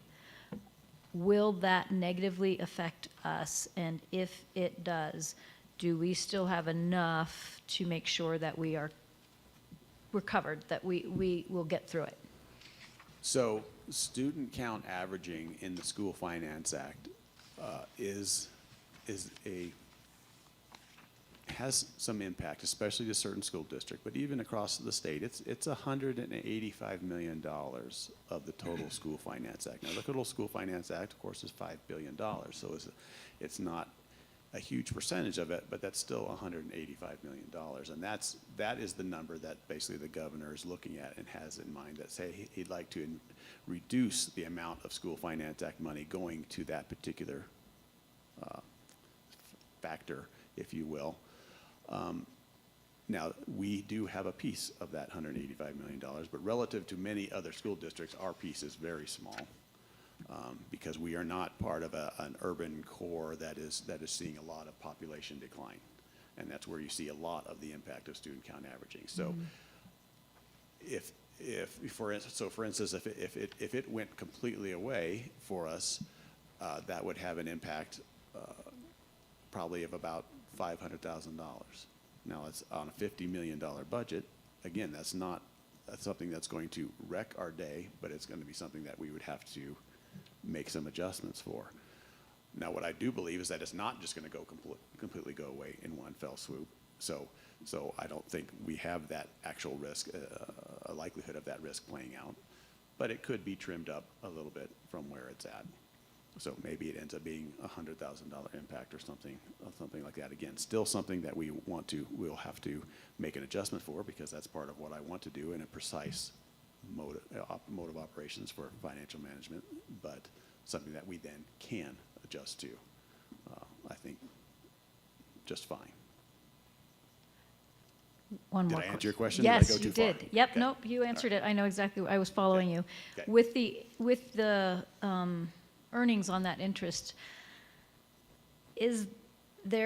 will there potentially be dollars available for a potential one-time compensation adjustment or one-time, what is it we like to call it? Action. One-time action for our teachers and staff? That could be a potential, yes, and it's really going to have to, from my perspective, it needs to come as part of the conversation about the amended budget they will do later in January. And so as these pieces come together, whether it is something from an because we do have interest income budgeted for this year, so it's not like it's all gravy. We've already incorporated some of that into the budget, Gotcha. and that was part of what we were able to offer in terms of increases for this year. Okay. Right. So yes, there may be a piece of that. It's not going to be a complete, hey, here's a huge chunk of money that we can do that with, but it may be something that we can identify that, hey, we could do that. I would say it's more likely to come from the Senate bill, and after we have, I think, sequenced out the spends that we need to make with the Career Innovation Center and things that we might need to do, as we've talked about, having this conversation with the Grace Best Education Campus and things like that. There is a sequence of things that I think we need to kind of go through and then say, okay, is there a remainder there that we could then make that available for that type of action? Thank you. I think we're blessed to have such a smart budget person in our district, so I'm very glad you're with us. Leaning into our staff and taking care of our staff is always a high priority too. Definitely, so. definitely. Anyone else? No? Okay. Thank you so much. You're welcome. Anything else that we need to know? Nope. Good. Awesome. All right. We are entering into our action items. Board of Education action item D1. I would like to invite Ms. Welch up to the podium to address any additional questions about these policy revisions. This is a second reading and requires a vote. Good evening, President Upchurch, Dr. Daddery, and Board. Do you have any questions for me? No? Well, All I right. would, you gonna beat me to it? I'd entertain a motion. I'd like to make a motion to approve revisions to the G policies and any corresponding regulations as presented. Second. Discussion? I think we covered it last. Seeing none, Ms. Wood, would you take the roll? Mr. Brown. Aye. Mr. Norris. Aye. Mr. Schwartz. Aye. Dr. Shank. Aye. Ms. Upchurch. Aye. And for our students, what we just voted on is those policies we talked about earlier, now these are a set of policies we talked about last month, so now we have to vote on them. So we just voted to adopt new policies. Updated, right? Updated policies, yes. We voted to update our policies. Thank you for that catch. Okay, number D2, Mr. Ridgway. Hey, welcome back to the podium again, sir. And we'd also like to invite Ms. Andrews to the podium to address any additional questions about the recommended revisions to our district boundaries. Director district boundaries. So Director just to be district clear, boundaries. This is not school attendance boundaries, this is director district boundaries. And so just a quick level set and table set of that is just that we had the opportunity to look at population data that Melissa did the work on and determine whether our director districts, which according to state law need to be as equal as possible in terms of total population. So she has recommended a couple of tweaks to that, which we went through in our last work session. And so those are here for your consideration to actually approve those new boundaries. Anything else to say? Can you pull up page 4? I think that's the updated one. Or page 3 might do a better job showing Right what's there. changing. Yeah, page 3. Yeah, go ahead and do page 3 because that shows where it's changed. That's true. Thank you, Mr. Brown. Any further questions before we possibly take a vote? No? Seems very thoughtful in how it was changed, so. Yes. That had to have taken a lot of work to consolidate and figure out, and it's like a puzzle, right? It is. Lots of numbers. Thank you. Okay. Ms. Upchurch, I'd like to make a motion to approve director district boundary revisions as recommended by district administration in compliance with Colorado state statutes. Seconded. A motion's been made and seconded to approve the boundaries as presented. Any discussion? No. Okay. Ms. Wood? Mr. Brown. Aye. Mr. Norris. Aye. Mr. Schwartz. Aye. Dr. Shank. Aye. Ms. Upchurch. Aye. Okay. And for D3, Mr. Ridgway, we'd like to invite you to the podium. Hello, Brett Ridgway, Chief Business Officer. Good to be with you tonight. This is our annual action to certify mill levies to our constituents. So this has to do with property tax rates. And what we do with property tax rates is we levy 4 different kinds of property taxes. One being the School Finance Act levy, which is the biggest, largest piece of it. Then there are 2 local discretionary actions, one being the mill levy override, which is fixed at a $4 million annual revenue cap. So we recalculate what is the appropriate tax rate to generate that $4 million. Similarly, we have the bond levy, where we generate revenue to pay the principal and interest, make the principal and interest payments on the bonds that we have coming up in the next 12 months. And then there's a kind of a filler piece that at the end that is called abatement levy, which has to do with assessed value adjustments that were made by the assessor's office after the last revision of data last year.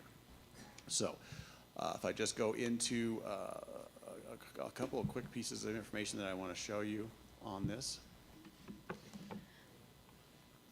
And I can start with this graph right here. And this is kind of the historical trend graph of the total mill rate across time. And what you'll see that what I'm proposing this year is actually a flat total mill rate for the 24 tax year as the same as was the 23 tax year, 37.5 mills in total. Now there is going to be change in the mix of those 4 pieces that I mentioned, but they will still come to that 37.5. And so that can be seen when we go to a prior graph and we see the individual components of the total mill rate. And so as I mentioned, so what we have here is this orange bar is the School Finance Act mill. What you can see is we had for many years this number of 23.164 mills that was steady until the 2021 tax year, and that was because in 2020 the legislature changed with the consent of the courts how they had previously interpreted the detabering process and where the School Finance Act mill for every single school district should be set as a result. And so it was, in the court's opinion, inappropriately lowered to this 23.164 rate in our case.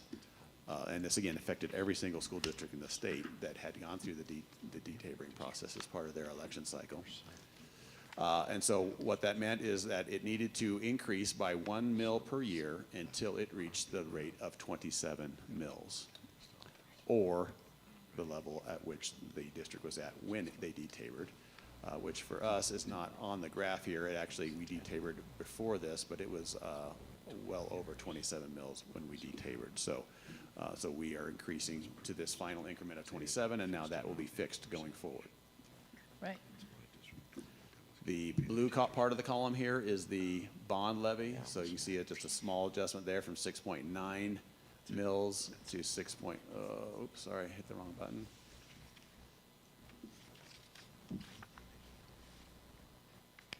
Go back to that. So we were at 6.948 last year, going to 6.137. The mill levy override was at 4.366, going to 4.294. And this abatement level, like I said, is very immaterial, but it's just still a part of the total equation at 0.22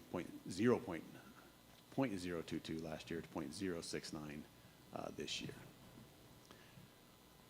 The main driver, again, on how one of the main drivers is the growth of assessed value according to the district, the total value of property that we will levy against. We fully revalue all that property every other year. Yes, sir? Are the properties a mix of commercial and residential, even though we're residential heavy? Yes, that is correct. All property types are in this. And since 2024 is not a full revaluation year, you'll see that similar to the pattern that you see in the past here, we're only up 1.7% in total assessed value this year, and that just really has to do with new construction and new transactions for this year. So versus last year where we had that big jump of 31%, right? And so next year we'll have another full revaluation. Certainly don't expect it to be anything like that 30% level, What you can see in these odd number years going back is having something, in the 7 to 15% range is pretty common. So that's, again, what we'd see next year. But since this year we're only seeing a pretty nominal change here, that's one of the reasons why the total levy rates are staying also very, very similar.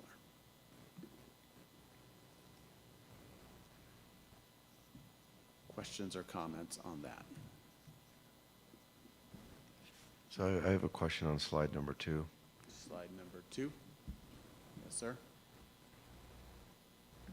So thank you. Mm-hmm. If one looks at the top teal section, if I have the color designated correctly, so that's the bond payments, right? Yes, so that's the mill rate that is applied to the assessed value that generates the revenue that makes the principal and interest payments for the bonds that are outstanding every single year. So we're getting a little bit of combination of those payments are going down over time. So when they were higher numbers here in past years, we had a greater outstanding balance of bonds, and so the principal and interest payments were higher. Those are maturing over time and getting smaller, as well as assessed value increasing over time. And so those are kind of having a compounding effect in terms of the actual rate going down from a number that there's 14 not that many years ago to now only 6. So does that mean the physical payment goes down? The physical payment, yes, goes down.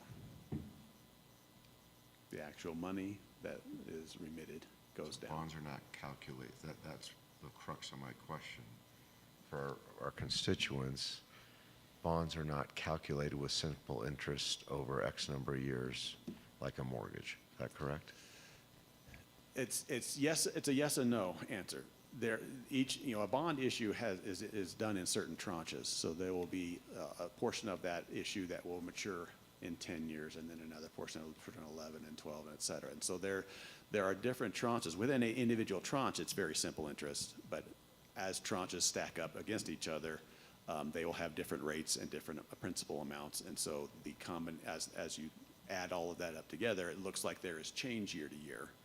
And there is in total, but not within the individual pieces. Okay. Thank you. Sure. So sometimes I get asked this question, and I want to be able to make sure I'm clearly communicating it correctly. And so this is my time to ask you. I get asked often when we see an increase in businesses or an increase in houses in D38, does that increase the per pupil dollars that goes to the school district? My understanding is no, it does not. It just reduces it spreads it out evenly. It spreads it out amongst others. So an individual homeowner will have less money that they pay to the district by it being growing, but it doesn't actually generate more dollars for our revenue. Am I explaining that correctly? Yes, that is correct. So the total revenue picture of the district will stay fairly static, pretty much the same. The mill levy override is an easy one to think about in this sense because it is capped at $4 million of total revenue. And so as the value goes up, the rate will go down to hit the $4 million. So we will not ever receive any more mill levy override money the way that the election question is originally currently set than that $4 million limit. And so yes, as additional properties come online, it will spread that out over more property owners. And does that mean that their actual bill will go up or down potentially? It just depends on how wide that is, how big an adjustment that is. There's potential for each. Certainly, what it does mean is that it would be less contribution than it would have been without those additional properties. But because and that replicates that same story again. It kind of repeats with the bond levy, and really even with the school finance act levy as well. Because even though that would result in higher collections across the district, when it's the school finance act levy, what changes then is the state share. will go down because the school finance levy is part of the School Finance Act. And the School Finance Act result as a whole is not changed by the changing property tax collections. Thank you. Sure. Anyone else? All right. Is there a motion to approve the certification of the 2025 mill levy as presented? Yes. Okay. I'd like to make a motion to approve the certification of the 2025 Lewis Palmer School District 38 mill levy as presented, authorizing Chief Business Officer Brett Ridgway to submit this information to county and state officials as required. Is there a second? Seconded. There's been a motion and a second. Is there any discussion? Silence says no. Ms. Wood? Mr. Brown. Aye. Mr. Norris. Aye. Mr. Schwartz. Aye. Dr. Shank. Aye. Ms. Upchurch. Aye. Thank you, Mr. Ridgway. You're welcome. Okay, moving right along, we have Ms. Wetstein, who will be presenting our proposed 2025-26 and 26-27 school year calendars for the board's approval.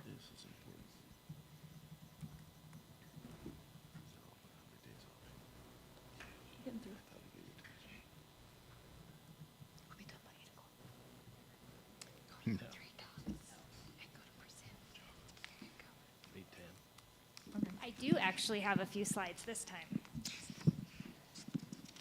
So this is the time of year where we ask the board to approve our upcoming school year calendar and then to preliminarily approve the following year. So we'll be taking a look at the 2025-26 and 2026-27 school year calendars this evening.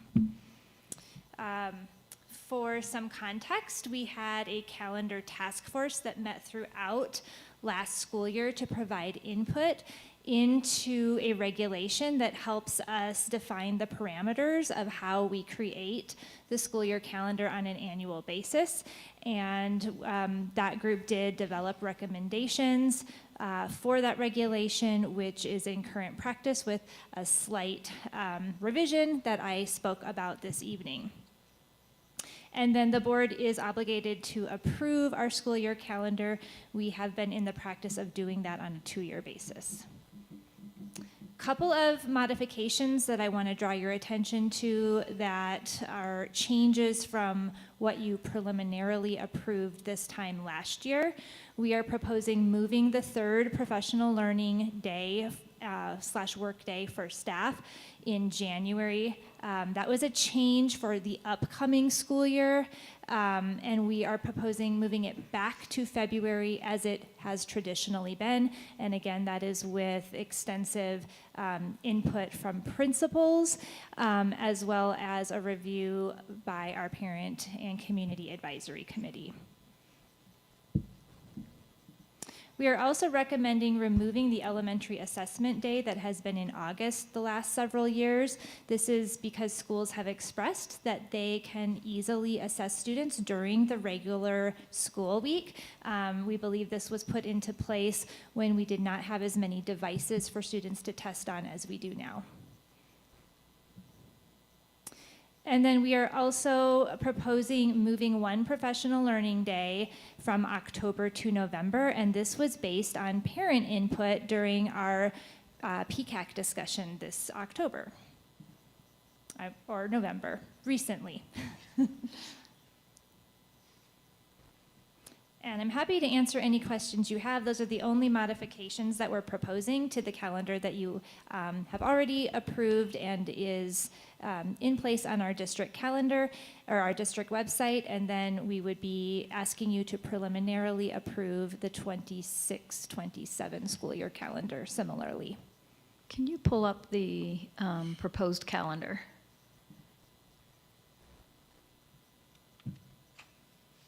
Thank you.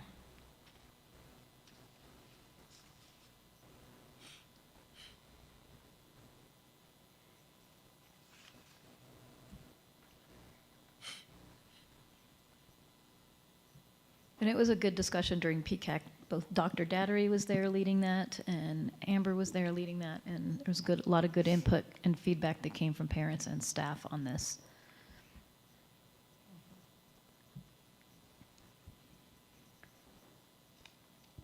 Board, do you have any questions or comments, thoughts, or perspectives? No? Just appreciate the complexity that goes into It, balancing this all out. it is like a puzzle. It's more complicated than you might think.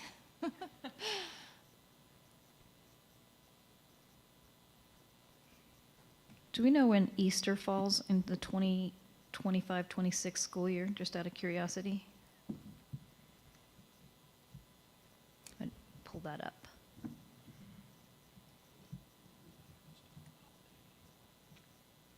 No, but I still was curious. Is it April? I don't know. Okay. I would have to look that up. April 20th? April 20th, okay. No, it's April 5th. Are you talking of 2026? Yes. Yeah, April 5th in 2026. Okay. And I will mention that our regulation details several parameters in setting our calendar, but our policy, along with our regulation, asks us to consider neighboring district spring breaks as well, as we like to align with our college system for spring breaks for our students as well. And this is an item to be voted on this evening. Has anybody had a chance to absorb it? Dr. Schenk, Would you like me to? go for it. Okay. Ms. Upchurch, I'd like to make a motion to approve revisions to the 2025-26 school district calendar and to approve the preliminary 26-27 school district calendar as recommended by district administration. Second. A motion has been made and seconded. Is there discussion? Nope. Silence says no discussion. Ms. Wood? Mr. Brown? Aye. Mr. Norris? Aye. Mr. Schwartz? Aye. Dr. Schenk? Aye. Ms. Upchurch? Aye. Thank you so Thank you. much.